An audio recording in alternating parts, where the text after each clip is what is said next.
हार करने के भाव आचार्य के रहे भी होंगे, लेकिन संग में कोई महाराज जी की अनुकूलता न होने के कारण, स्वास्थ्य की प्रतिकूलता से आचार्य का विहार संभव नहीं हो सका। और लगभग ऐसा लगने लगा कि आचार्य श्री रुक सकते हैं। समाज का आग्रह निवेदन तो था ही, लेकिन इन्हीं दिनों में एक और बहुत ही मतलब खुशी की बात हम लोगों को रही। यह एक ऐसा स्वर्ण योग बना कि मल्ली सागर जी मुनि महाराज, जो मल्लप्पा जी थे, आचार्य धर्म सागर से दीक्षा लेने के बाद मल्ली सागर जी के नाम से प्रसिद्ध हुए। सदलगा से जिनका निकट का संबंध है, आचार्य श्री का भी परिचय आपको मालूम है। तो मल्ली सागर जी महाराज जी के मन में भी बहुत समय से सम्मेद शिखर की वंदना का भाव रहा, और वह यूपी में जहाँ कहीं भी चातुर्मास संपन्न किए हों, तो उसके बाद में फिर विहार करते करते हम लोगों को यह समाचार मिला कि मल्ली सागर जी महाराज जी भी सम्मेद शिखर की वंदना करने के लिए इसी ओर आ रहे हैं। जानकारी मिलने पर परिचित ग्रस्त पहुंचे, निवेदन किया, पूछा। महाराज जी ने कहा, हाँ हमारे सम्मेद शिखर जी के भाव हैं और बिहार हमारा बढ़ रहा है। ईसरी होकर के ही रास्ता था, और जब ईसरी होकर के ही रास्ता है और ईसरी में संग विराजमान है, तो जैसे ही उनके आगमन की स्थिति बनी, तो हम नए नए एलक काफ़ी उत्साहित थे मल्ली सागर जी के दर्शन करने के लिए। तो हम लोगों ने आचार्य श्री से परमिशन ली कि आचार्य श्री महाराज जी आ रहे हैं, तो थोड़ा सा हम लोग जा कर के और वंदना करें और उनको यहाँ ईसरी लाएंगे, ऐसी हम लोगों की भावना है। आचार्य श्री इन सब बातों में तटस्थ रहते हैं, प्रोत्साहित भी नहीं करते हैं, और यदि आगमुक्त है तो कई बार मना भी नहीं करते हैं, क्योंकि इसमें कोई बाधा तो है नहीं। तो ऐसा करके मौन जैसे रहे, लेकिन मना ही नहीं थी और कोई ऐसा स्पष्ट उन्होंने कुछ कहा भी नहीं। हम लोग तो इतने ही चाहते थे, हाँ तो कहलवाना नहीं था लेकिन हमारे अपने भाव थे, और हम जो नए नए एलक जी वगैरह थे, और आचार्य श्री का आशीर्वाद लेकर के उनको एक दिन पहले वंदना करने के निमित्त से भी वंदना की, और साथ में ईसरी लाएंगे ऐसा भाव रहा। और अच्छी भव्यता से समाज बंधुओं के साथ में हम लोगों ने, और फिर जब महाराज जी का आगमन हुआ तो संघ के महाराज जी तो अब नगर बस्ती में अपना समाचार ही है, वो तो मूलाचार का ही अपना भाव रहता है, हुआ सभी अच्छी प्रभावना से। वो क्षण भी अद्भुत रहे जब मंदिर की वंदना करने के बाद। मुझे तो ऐसा लगता है कि शायद पहली बार ही ऐसा योग बना होगा कि मल्ली सागर जी स्वयं आचार्य की वंदना करने के लिए आगे बढ़े, और जिस तरीके से संघ के मुनिजन अपना समाचार अपने गुरु आचार्य के प्रति करते हैं, उन्होंने भी वैसा ही पूरा समाचार एक आचार्य परमेष्टि को ध्यान में रखते हुए किया। और उस समय का दृश्य और उस समय लोगों की भावनाएं और संघ की भावनाएं अद्भुत रहीं। और ऐसे ये क्षण दुर्लभ होते हैं, देखने वालों को तो दुर्लभ होते ही होते हैं, बल्कि सुनने को मिल जाए तो ये भी बहुत दुर्लभ क्षण माने जाते हैं। इस तरह उनका प्रवास भी ग्रीष्म काल में कुछ दिन का रहा। उन्होंने निवेदन किया कि लक्ष्य हमारा आगे बढ़ने का है, सम्मेद शिखर जी की वंदना करना है। गृहस्थों ने अनुरोध किया, महाराज जी अब वंदना करनी है तो कर ही लेना, लेकिन अभी यहाँ पर आप रुकें, और हम आचार्य श्री से भी निवेदन करेंगे कि महाराज जी कुछ दिन और रुकें। तो समाज बंधुओं ने निवेदन किया, तो आचार्य श्री तो सहज, भाई ये तो उनकी अनुकूलता है, उनकी अपनी व्यवस्था है, वो जैसा अनुकूलता महसूस करें, और वंदना के लिए तो क्षेत्र पास में ही है। तो इस तरह से कुछ दिन का प्रवास उनका और हुआ। धर्म चर्चाएं, स्वाध्याय वगैरह सब साथ में चलता रहा। चतुर्मास का वातावरण देख करके और सभी ने अत्यंत आग्रह किया आचार्य को भी, और चूंकि महाराज जी थे तो महाराज जी को भी अत्यंत आग्रह किया कि वंदना तो आपकी हो ही जाएगी जब यहाँ तक आ गए हो। आचार्य के चतुर्मास का यहाँ योग बनता है तो आपका भी चतुर्मास हो। और ऐसे सभी भाव को देख करके कुछ स्वाध्याय करने के निमित्त, कुछ अपने जीवन में आगे संलेखना लेनी है तो उसके हिसाब से अनुभव आदि आदि के निमित्त समाज का अत्यंत आग्रह देख करके उन्होंने भी अपने चतुर्मास का मन बनाया। और आचार्य तो तटस्थ रहे, ठीक है, यदि साधना के क्षेत्र में आगे बढ़ना है तो सब अनुकूलताएं तो होना ही चाहिए। और उन्होंने आचार्य को एक दिन निवेदन किया, मल्ली सागर जी ने, कि मैं सम्मेद शिखर में जाकर के वंदना करूंगा और सिंह निष्क्रीडित जैसा व्रत जो है संलेखना का वो भी करने का भाव है। वो कुछ पहले पढ़ते रहे, सुनते रहे, तो ऐसा करने का भाव उन्होंने प्रकट किया, मैं ऐसा करूंगा। तो आचार्य हंसने लगे, बोले भावना अच्छी है लेकिन ये साधना पद्धति एकदम नहीं होती है, और इस काल में तो उतनी बड़ी वो साधना संभव जैसी नहीं लगती है, फिर भी भाव तो बनाना पड़ता है। और यदि आपको आगे किसी भी रूप में संलेखना करने का भाव है तो आपका शरीर बहुत अभी स्थूल है, उसे आपको कृश करना पड़ेगा, शरीर का संशोधन होना बहुत जरूरी है। तो इस हिसाब से आप साधना का क्रम आगे बढ़ाएं।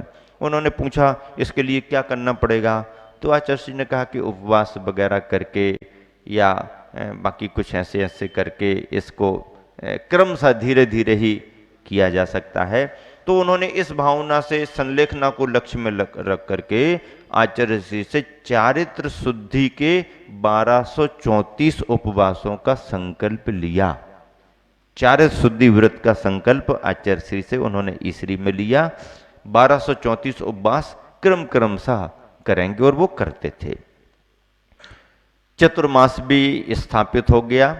अष्टपाहुड़ ग्रंथ का टीका के साथ आचार्य जी ने स्वाध्याय प्रारंभ कराया, और हम लोगों को भी गुरुवर का लाभ तो मिल ही रहा था, लेकिन नए महाराज और बड़े महाराज और उम्र के पुराने महाराज का लाभ भी, बाकी तो सबके लिए ठीक है, लेकिन हम नए नए महाराजों को बहुत उत्सुकता रहती थी कि महाराज जी से कुछ पूछें, उनके कुछ अनुभव निकालें।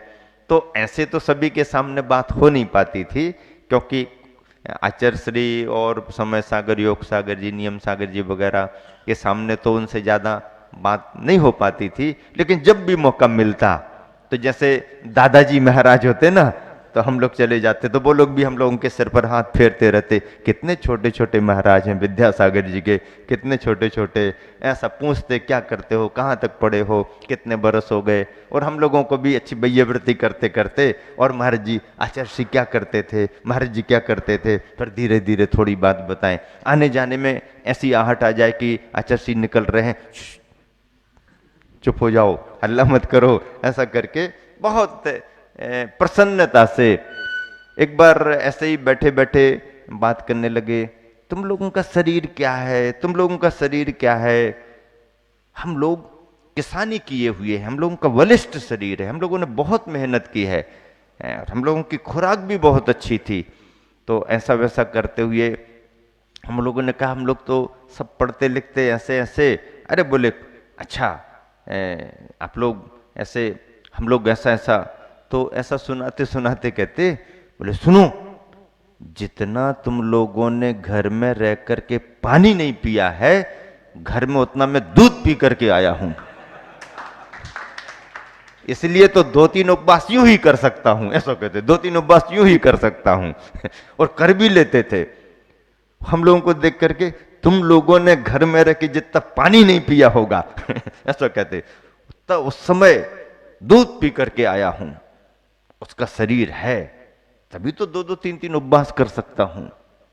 तुम लोग आज का भोजन आज, कल फिर देखना है ऐसा करके। तो इस तरह से हास्य परिहास में भी बहुत सारे संदर्भ सुनाते थे, हम लोगों को प्रेरणा भी मिलती थी। और बात भी सही है, जिसने लंबी उम्र बिताई हो, बहुत जिम्मेदारी जवाबदारी के काम किए हों, उनका शरीर ढला हुआ रहता है, और फिर वो ढला हुआ शरीर उनकी तपस्या में सहायक भी बनता है।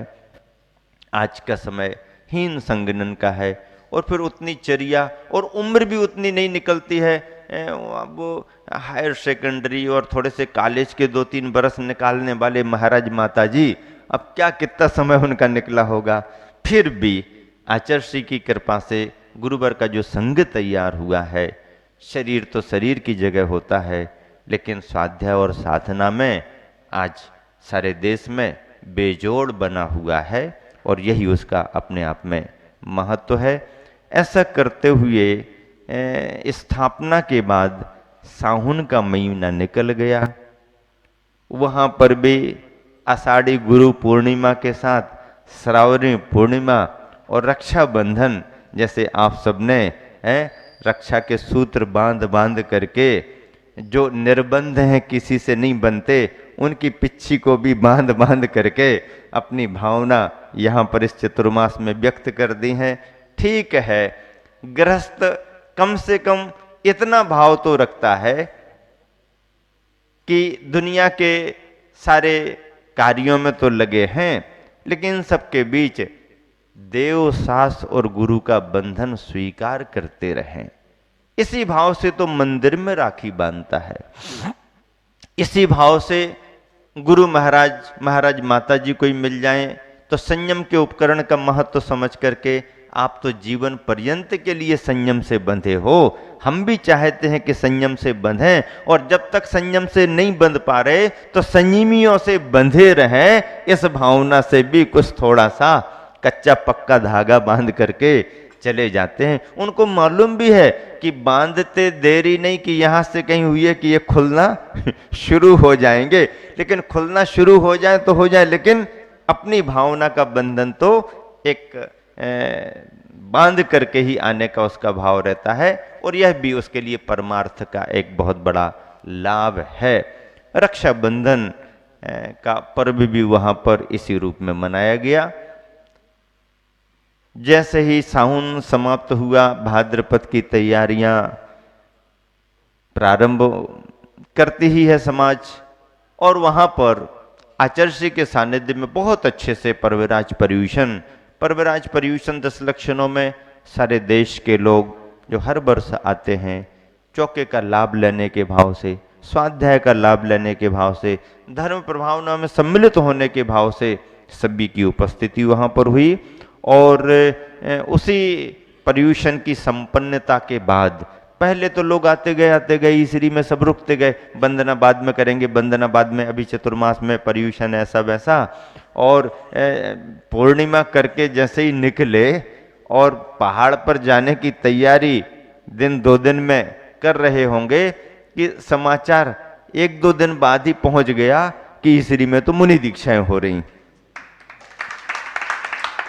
आचार्य ने अलग अलग करके एलकों के लिए बुलाया, सभी से बातचीत की। किससे क्या बातचीत की ये किसी ने किसी को बताया नहीं। आचार्य उनकी बातचीत को यही कह के करते हैं कि चर्चा हुई है और इसको अपने पास तक ही रखो। ऐसा करके तो सभी को बुलाया, सभी से बात की, मुझे भी बुलाया, मुझसे भी बात की, और जो पूछताछ कर सकते हैं, ठीक चल रहा है, अच्छा चल रहा है, अनुकूलता है, आगे बढ़ने का भाव है क्या, आगे बढ़ने का भाव है क्या, तो वहां मना कौन करेगा वो तो पहले ही से निवेदन रहते हैं। और आचार्य श्री इसी मायने में भाव समझ करके रखते हैं कि निवेदन है तो वो अपना ख्याल करते हैं, लेकिन औपचारिकता रूप में तो शिष्य तो चाहता है गुरु की कृपा और आदेश हो, गुरु भी चाहता है कि जो सोचा शिष्य समर्पित भाव से स्वीकार करे, लेकिन फिर भी पूछताछ की शास्त्रोक्त औपचारिकता होती है। आचार्य ने शाम को मेरे को बुलाया और पूछा कि अनुकूलताएं सब हैं, हाँ साधना अच्छी चल रही है। आचार्य आपके साथ तो रहते हैं, और एलक अवस्था में सोना बैठना उठना, जंगल जाना आना, अलग से कुछ था ही नहीं। आचार्य ने कमंडल उठाया, अपन ने कमंडल उठा लिया। आचार्य वापस आके बैठे स्वाध्याय में, अपन अपनी जगह पर जाकर के बैठ गए। आचार्य आहार को निकल गए, अपन भी निकल गए। आचार्य जहां सामयिक करेंगे दोपहर की, वहीं पर जाके अपन को सामयिक करना। आचार्य जहां विश्राम करेंगे, नीचे विश्राम करेंगे तो नीचे अपन, आचार्य छत पर विश्राम करेंगे तो छत पर, उसके आगे पीछे का कोई काम ही नहीं।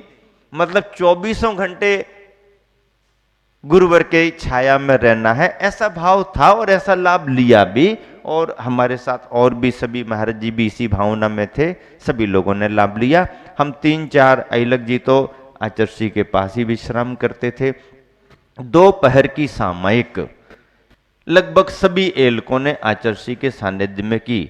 2 पुराने एलक जी, परम सागर जी, भाव सागर जी और हम 7 नए, 9 के 9 एलकों ने मध्याह्न की सामयिक ग्रीष्म काल की आचार्य श्री के सानिध्य में ही ईसरी में ऊपरी भाग जो आचार्य श्री के बैठने का कक्ष है वहाँ पर की। और लगभग मतलब आचार्य श्री के सानिध्य में एलकों ने सामयिक की, लेकिन खड़े होकर के मुनि अवस्था में ही सामयिक हम लोग करते थे। और ये आचार्य श्री के ही बिल्कुल पास और उनके साथ ही सामयिक करते थे। ये क्रम पूरा हम लोगों का गर्मी का चलता था। रात्रि विश्राम भी आचार्य श्री के पास ही करते थे। जिनेंद्र वर्णी के समय तो और ज़्यादा ही निकटता में उनको रख करके हम लोग रहते थे। ये ग्रीष्म काल का संबंध चला। एक बड़ा ऐसा प्रेरक प्रसंग मुझे याद आ गया ग्रीष्म काल का। एक व्यक्ति सुबह सुबह बहुत जोर से रोते रोते आचार्य श्री की ओर बढ़ रहा था। ख्याल में आ गया कोई व्यक्ति बहुत जोर से रोते हुए आ रहा। आचार्य श्री सामयिक करके पाठ करके आवृत कर ही रहे थे। सुबह सुबह गर्मी का समय था, छत पर थे, हम लोग वहीं पर थे। खड़े होकर देखा आचार्य श्री इशारे से, आचार्य श्री कोई आदमी आ रहा है, ऐसा आवाज कर रहा, रो रहा है। आवृत पूरी हुई, आकर के आचार्य श्री के पैर पकड़े, जोर जोर से रोने लगा। गुरुदेव गुरुदेव बहुत विकल्प हो रहा है। क्या बात है, क्यों विकल्प हो रहा है? रात भर से नींद नहीं आ रही है। क्यों नींद नहीं आ रही है? मैं सो रहा था आचार्य श्री रात में और सपने में किसी ने आकर के मुझसे कहा तुम अभव्य हो, तुम्हारा कल्याण नहीं होगा। तुम अभव्य हो, तुम्हारा कल्याण नहीं होगा। जब से ये ख्याल में आया है तभी से नींद खुली और तभी से रोना आ रहा है। नींद आई नहीं, ऐसा लग रहा कब आचार्य श्री के पास जाऊं, कब जा करके पूछूं आचार्य श्री बताओ मैं अभव्य हूं क्या? इतना धर्म लाभ ले रहा हूं, इतने वर्षों से तुम्हारे पीछे लगा हूं, सपने में आकर के किसी ने मुझसे कह दिया तुम अभव्य हो, तुम्हारा कल्याण नहीं होगा। गुरुदेव आप ही समाधान करो, मैं भव्य हूं कि अभव्य हूं? अब आचार्य श्री क्या बताएं? ये भव्य अभव्य की पहचान का विषय तो केवली गम्य है, केवली भगवान ही जान सकते। अब वो कह आचार्य श्री आप ही बताओ, आचार्य श्री क्या उत्तर दें? लेकिन आचार्य श्री ने बहुत सही और सटीक उत्तर दिया। आचार्य श्री बोले तुमको ये सुनकर के विकल्प आया ना कि तुम अभव्य हो, तुम्हारा कल्याण नहीं होगा, और ऐसा सुनकर के तुमको दुख हो रहा है, तो जिसको ऐसा सुनकर कि तुम अभव्य हो, तुम्हारा कल्याण नहीं होगा, ऐसा सुनकर के जिसको रोना आ रहा है, दुख हो रहा है, वो निश्चित मान करके चलो भव्य ही होगा। अभव्य को ऐसा सुनकर के रोना नहीं आता है।